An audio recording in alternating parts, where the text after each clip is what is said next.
pledge allegiance to the flag of the United States of America and to the republic for which it stands, one nation, under God, indivisible, with liberty and justice for all. Thank you. So, our special guest tonight is a person who has been embedded into Pueblo's history. His tios, tias, nanas, tatas, parents, brothers, sisters, and himself have all gone to Pueblo. At what first seemed to be an accident, Mr. Santa Cruz only came to Pueblo as a student teacher to finish his bachelor's degree. After that experience, he went on to do an internship with lawyers, as his initial intention was to be a lawyer.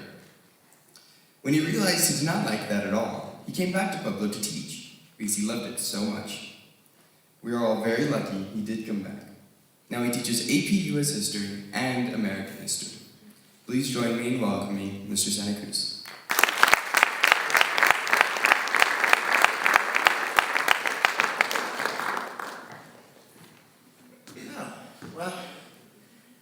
Can everybody hear me? No?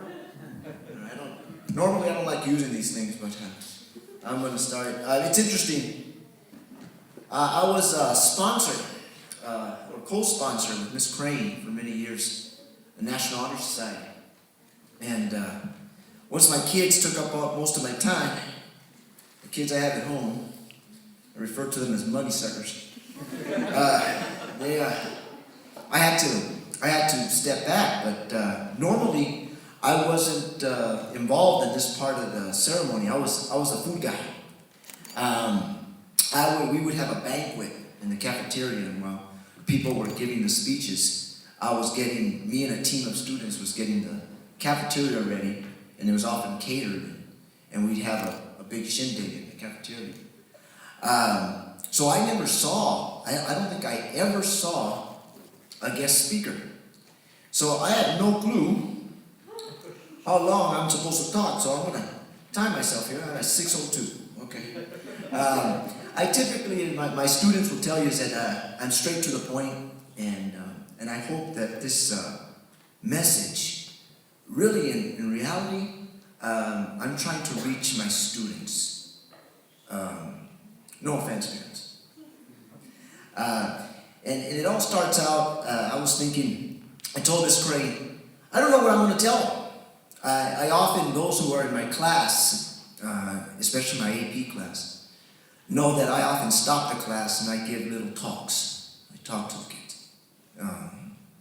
And I said, I don't know what I'm going to tell them that I've already told them. And then I said to myself, well, let's think about it. Let's see what National Honor Society is. And then I suddenly, today in fact, I got my idea. It happened around 10 o'clock. I was outside of Dr. Romero's office, and I was waiting to see him, and along comes Christian Fibres. And Christian Fibres comes up to me and he says, hey, Christian, congratulations. I said, I heard you're going to be a member of National Honor Society. You're going to be inducted today. And then he tells me, yeah. He goes, I heard you're going to be the guest speaker. I said, yeah, I'm finally going to do it after 20 years of them asking me. I'm finally going to do it. And he says, I said, well, congratulations. And then he responds to me and he says, yeah, I want to be inspired. That's what he told me. And then right before the meeting, here comes Abse. Abse says, I want to be inspired. It's a bunch of punks. Look, I'm going to answer that question. The question you got to ask yourself, are people inspired to do things?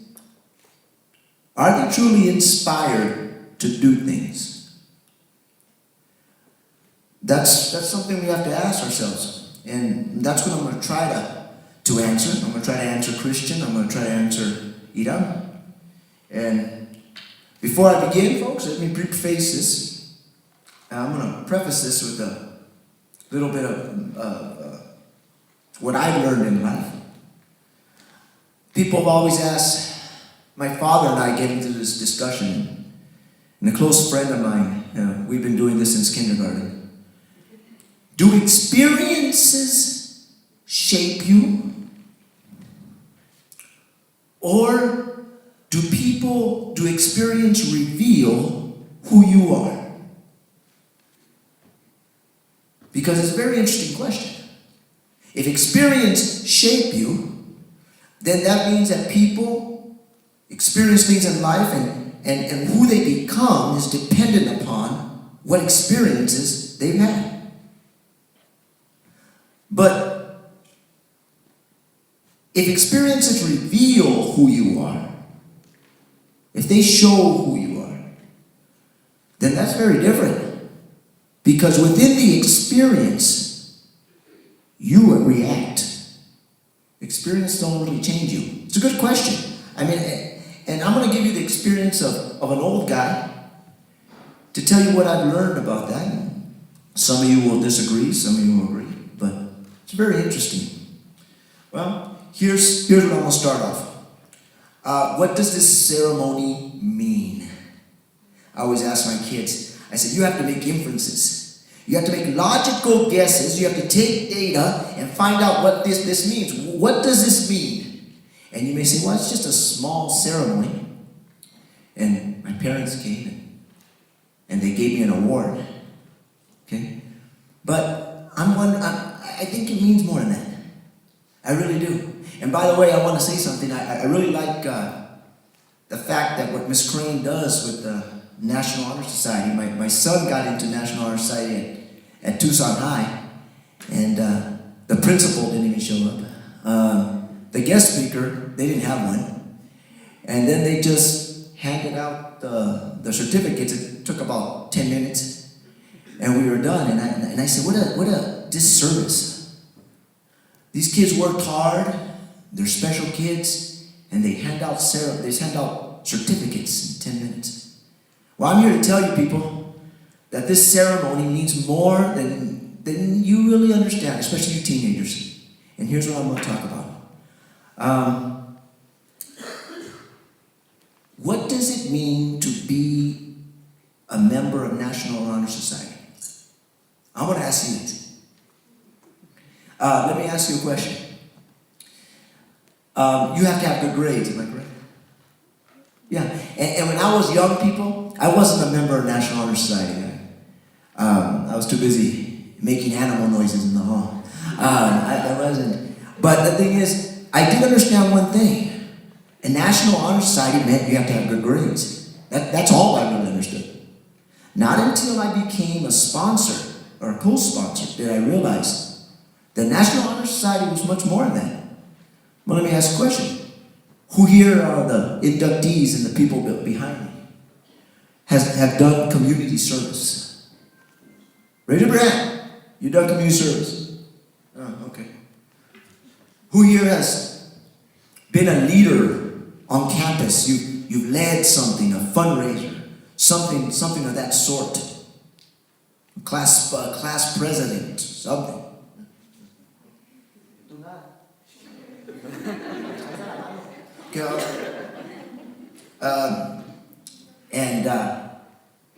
What's the other pillar of National Honor Society besides scholarship, community service, and leadership? Character. Okay, I know Mrs. Crane, when I was a co-sponsor, we used to have this debate. But sometimes you'd have people in National Honor Society who were caught cheating. Then my response was always the same: kick them out. Because basically you're an example, am I correct? Okay? Well, folks, I want you to notice something. Community service, leadership. National Honor Society is more than just grades. National Honor Society is giving back to your community. It goes beyond just being a good student. You're giving back. You're a servant to other people. That's what National Honor Society is, besides the grades. Now I'm going to tell you something, folks. What does this mean for you? Learn this and learn this fast. What you do, what you participate in, during your high school years is revealing who you are. What you do and what you participate in when you're here at Pueblo High School reveals who you are, the person who you are. And I'm going to tell you this, how I learned this. I'm getting a message from an old guy.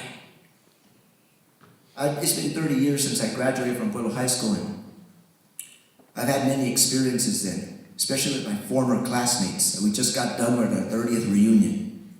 God, these people look old. And the thing is, the 20th reunion, and you go to these little reunions, and you run into people, and you ask them, well, what are you doing now? That's a question. That's a question you ask people. What are you doing now? And you know what I found out? I found out that the people who participated, who were active in high school, the go-getters in high school, whether it was sports, whether it was National Honor Society, or whether it was a club, guess what? Those were the people who were the achievers in life. It was astonishing. It was like I was getting a snapshot when the kid was 13, 14, 15, 16 years old. I was getting a snapshot of what this person's life would be like in the future. They achieved here, they achieved at 40. They gave to the community here, they gave to the community at 40. It was astonishing. Now here's what I'm going to tell you. Those actions, when I look back and I think about so-and-so's president of whatever, business, an owner of something, and I think back in high school and I say, yeah, that's true. He was a giving person in high school. Yeah, that's true. He was a leader. He was the president of student council. Yeah, he's a professor. That's true. He had a high GPA and he was in calculus his senior year. It was a fantastic connection, people. Now, what does this mean for you? Well, that means that there is something truly precious about you. And you're going to ask me, what is that? What is it that's truly precious about me? Well, that's going to take a story. See, my father is also a graduate of Pueblo High School. So is my mother. Like, I don't know if did Tino say my wife?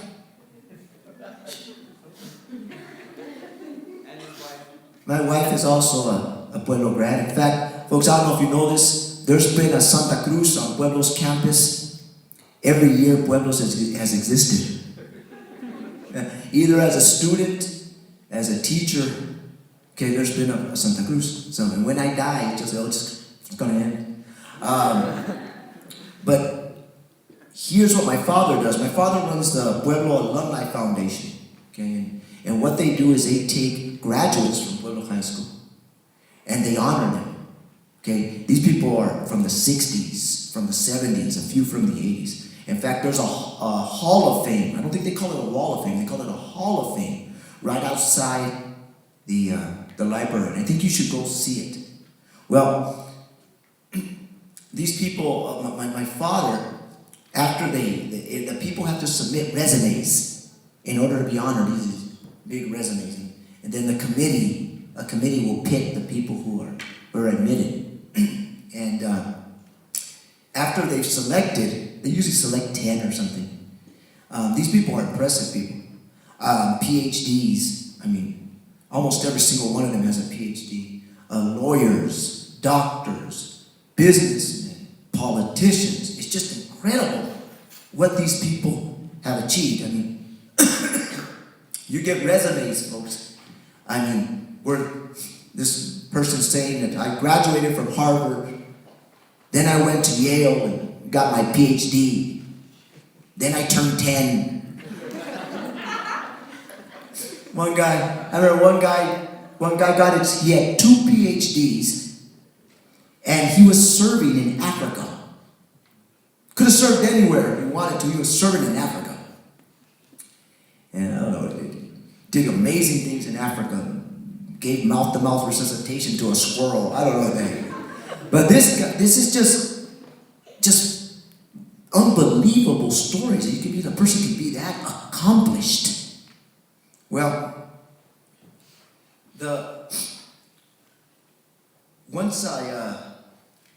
this time, for the first time, I went to the induction ceremony.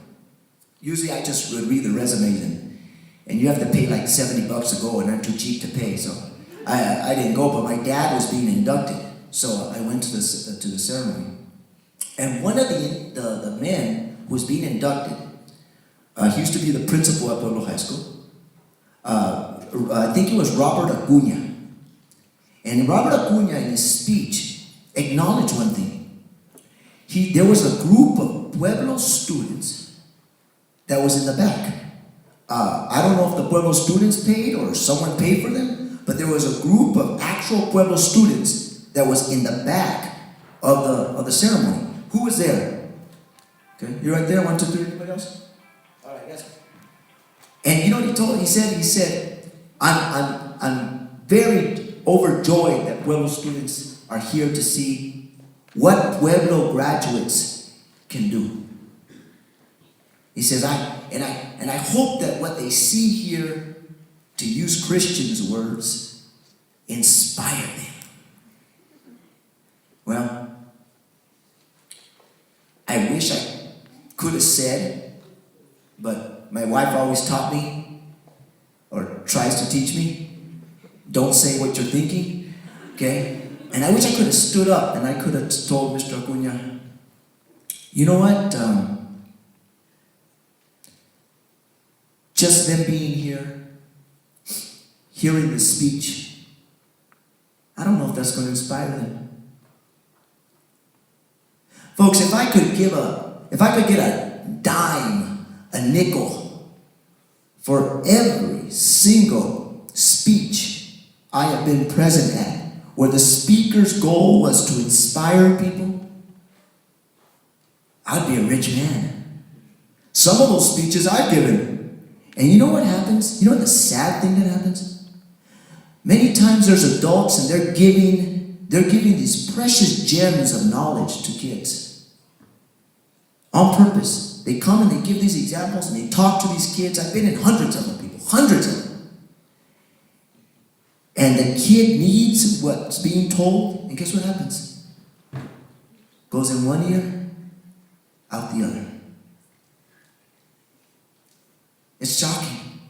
The speaker is speaking directly to the kid, and the kid isn't even paying attention.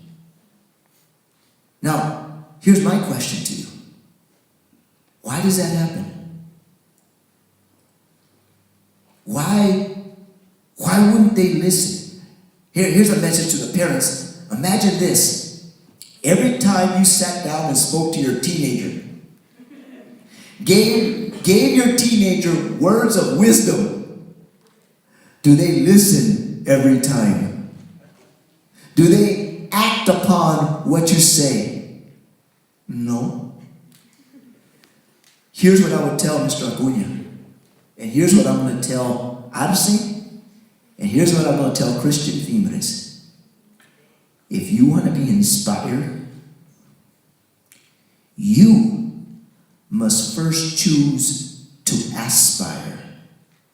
If you want to be a person who is inspired, you must choose to be a person who has aspirations, a person who seeks, a person who desires, una persona que anhela, una persona que tiene ambición. If you are that type of person, then you will be inspired. It all starts with you. And here's what I'm here to tell you, folks, a message I'm here to tell you.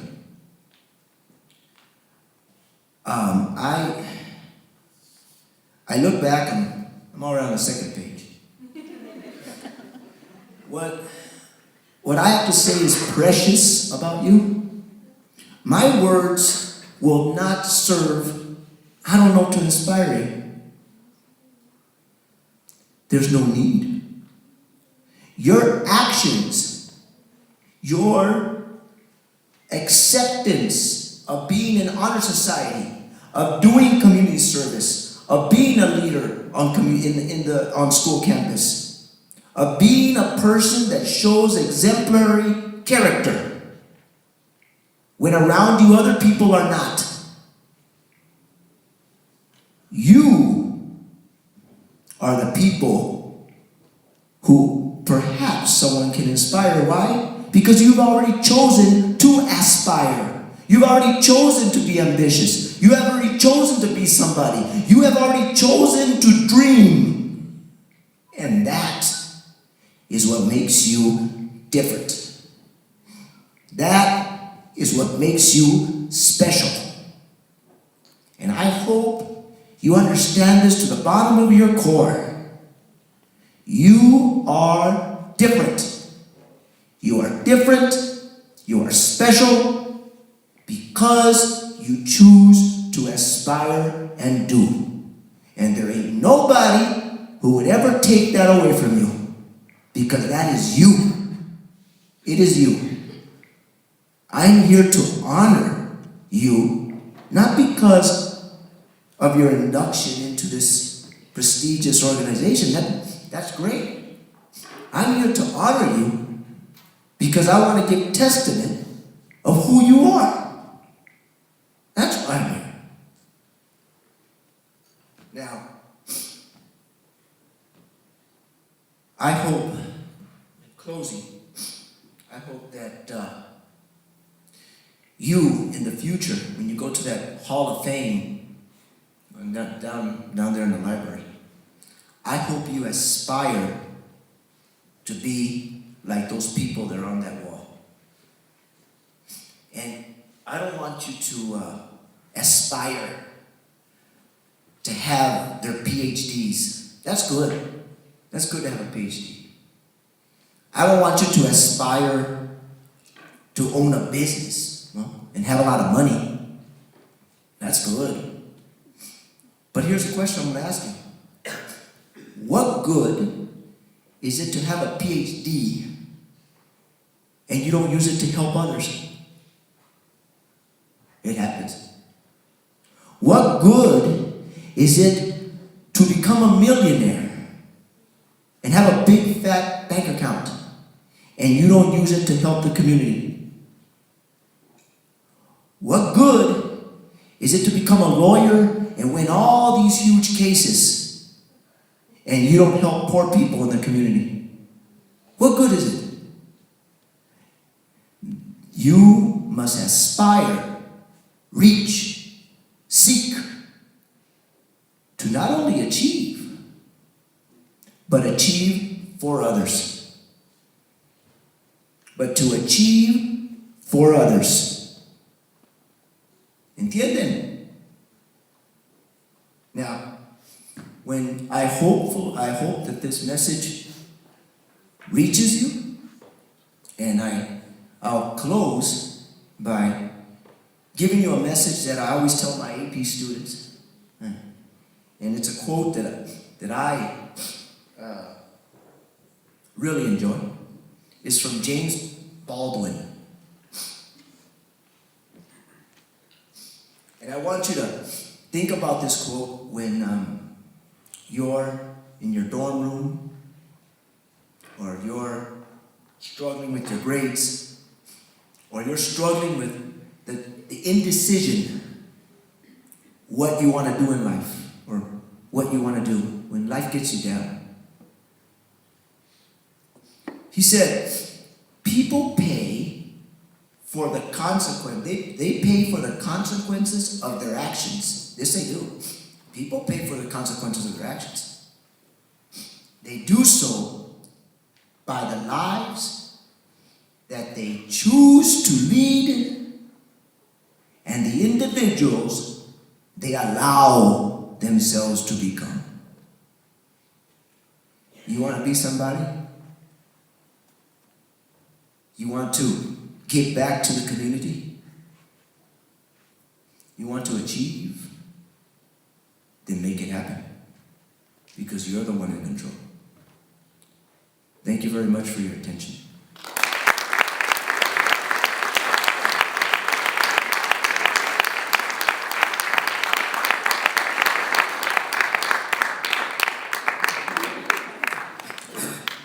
Thank you.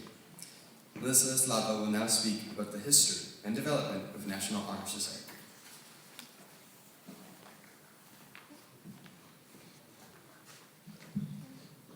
Hi, my name is Melissa Slava. Our organization was founded in 1921 when the National Association of Secondary Principals passed a resolution to encourage and promote high academic standards, a means of ensuring the continuation of democracy and an instrument for the betterment of the individual and the school. This instrument is now known as the National Honor Society, and there are more than 200,000 charter chapters throughout the United States. Thank you.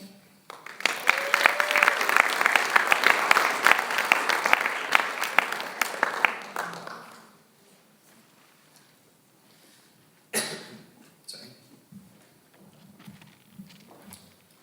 It's full. Each chapter is required to adopt a national constitution, which outlines the process for the selection of its members. Our chapter has also adopted a traditional candle lighting ceremony.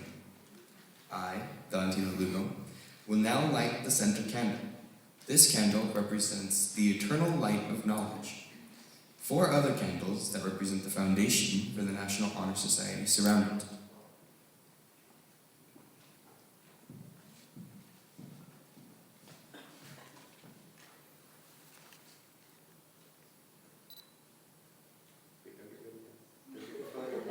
It's a tradition, I'm sorry.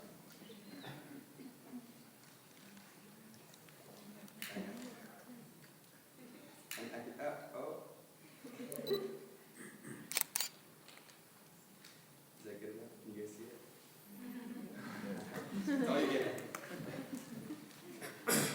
With the lighting of the eternal candle of knowledge, our ceremony begins. The membership of Elbert Brooks chapter of the National Honor Society has been earned by the effective demonstration of the 4 qualities held in high esteem by our organization and the National Society.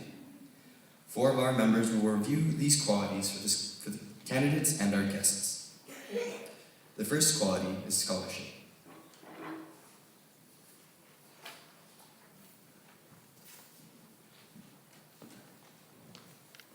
Hi, my name is Salazar, and I'm Vice President of the National Honor Society. Scholarship means a commitment to learning. A student is willing to spend hours in reading and studying, knowing the lasting benefits of a cultivated mind.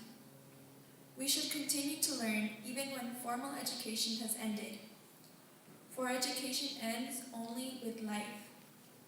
Knowledge is one great element in life, which leads to the highest success, and it can be acquired in only one way: through diligence and effort. Learning furnishes the lamp by which we read the past, and the light which illuminates the future. Candidates have the charge to continually expand their world through the opportunities inherent in scholarship. Now Jocelyn Rivera will represent service.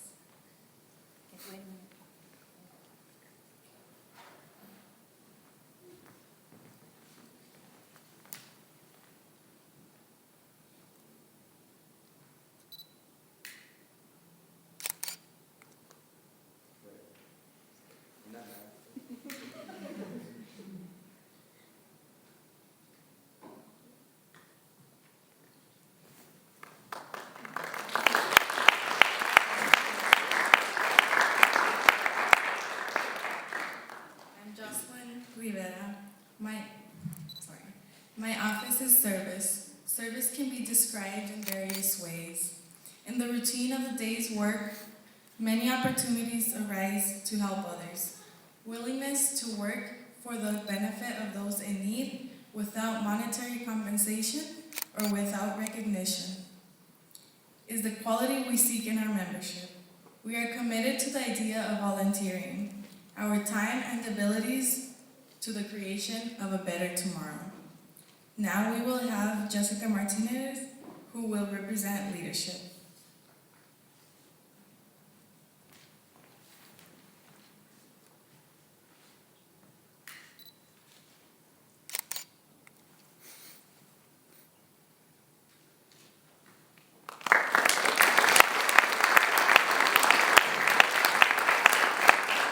Hello, I'm Jessica Martinez. I am leadership. Leadership should exert a wholesome influence on the school in taking the initiative in class and school activities. The real leader strives to train and aid others to attain the same objective. The price of leadership is sacrifice. The willingness to yield one personal interest for the interest of others. A leader has self-confidence and will go forward when others hesitate. No matter what power and resources may exist in a country, they are ineffectual without guidance of a wise leader.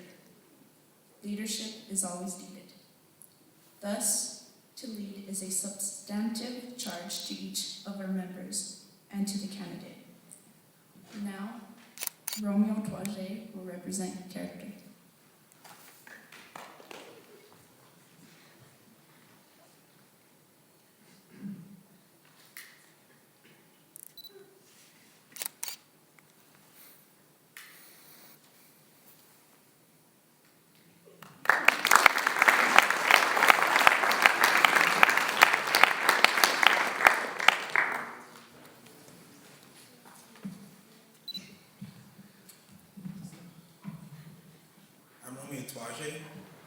Character is the force that in one person that distinguishes that person from others. It gives individuality and personality. It is that without which no person has self-respect nor gain the respect of others. It is this force of character that guides us all through life. And when once developed, grows steadily. Character is achieved and not received. It is the product of constant action, daily striving to make the right choice. The problem of character is the problem of self-control. We must be in reality what we wish to appear by others. By demonstrating such quality as reliability, honesty, and sincerity, we may hope to prove by example that we value character.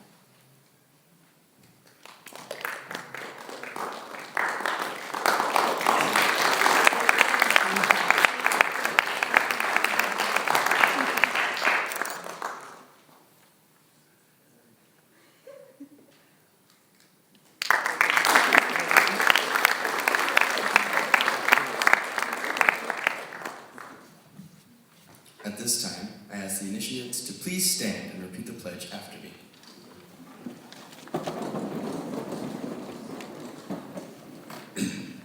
I pledge myself to uphold the high purpose of the National Honor Society, to which I have been elected. I will be true to the principles for which it stands. I will maintain and encourage high standards of character, scholarship, leadership, and service. You may be seated. You don't have to repeat that. Now it is my pleasure to introduce our very own principal who has supported many of us for our journey to success. It is my honor to present to you once again Mr. Santa Cruz, who will read the names and present the certificates of the inductees.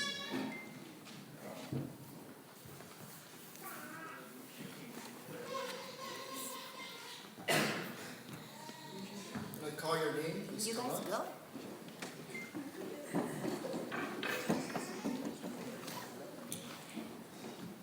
Ira Marce.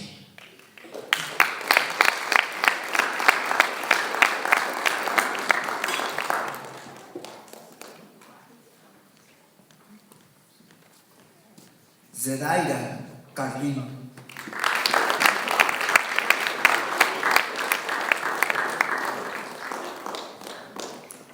Perla Castañeda.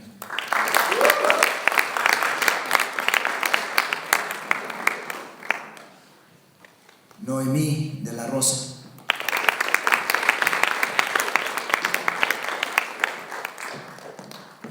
Annette Durazo.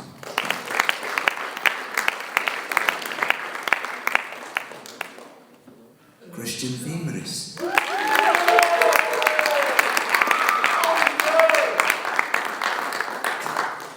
Fanny Flores.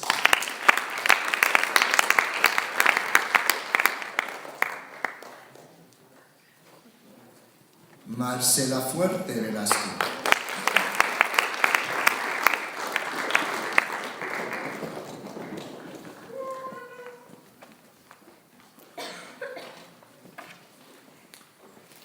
Elena García.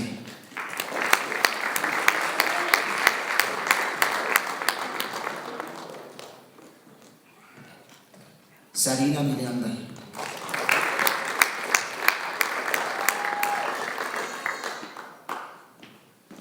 Griselda Miranda.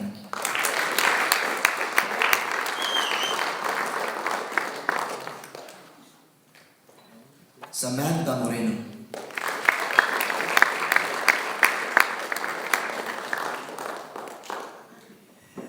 Destiny Olea.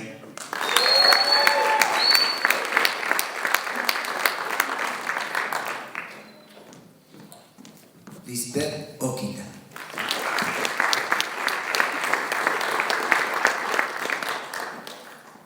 Marisa Orr.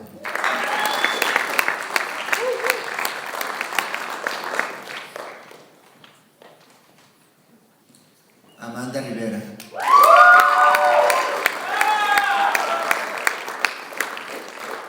Alexander Ross.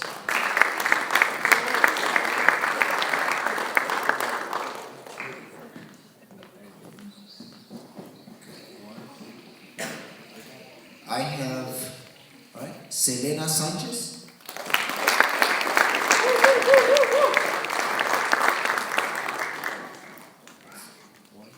Nisa Ureña.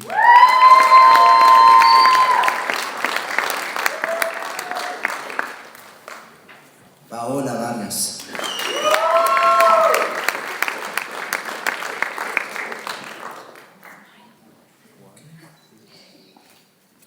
And that is the final person. Annalisa Verdugo is not here. She's at a soccer game. Thank you.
Now, Iram Alce will represent all the new members as he accepts membership into National Honor Society.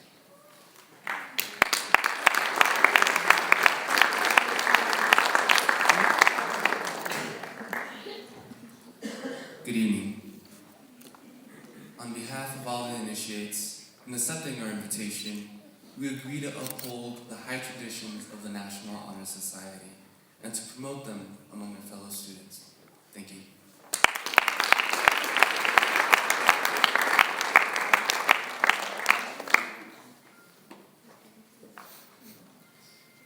I would like to congratulate the new inductees and welcome you into the organization.